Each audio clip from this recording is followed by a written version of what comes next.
Firstly, U.S. officials, intelligence officials, are telling CNN that based on what they've seen from a preliminary point of view, this attack does bear all the hallmarks of an ISIS-directed or ISIS-inspired attack. Now, that also gels with what we heard from the Turkish Prime Minister, who said they are also looking at ISIS as their #1 suspect. Now, the Turkish Prime Minister also gave some more details about how the attack went down. Here is what we know. There were 3 attackers, all of them believed to be wearing explosive vests, and all of them believed to be heavily armed with AK-47s. They apparently arrived, according to the Turkish Prime Minister, together in a taxi. And they left the taxi, obviously. We know that 2 of them went to the arrivals hall, the International Arrivals Hall.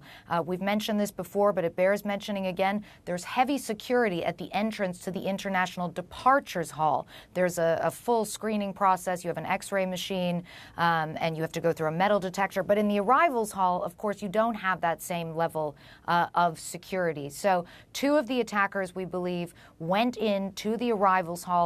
They appeared to fire their weapons before exploding their devices. You saw that harrowing video where one of the attackers appears to be lying on the ground injured. He appears to be engaged by a Turkish security personnel officer who appears to fire at him and then run for his life as he senses perhaps that the attacker is about to push the button on his explosive vest. Now, ISIS has not at this stage yet actually claimed responsibility for this attack. But if you look back at ISIS attacks in Turkey, unlike other attacks that they've done in the West, they don't typically claim responsibility for them. There have been 3, including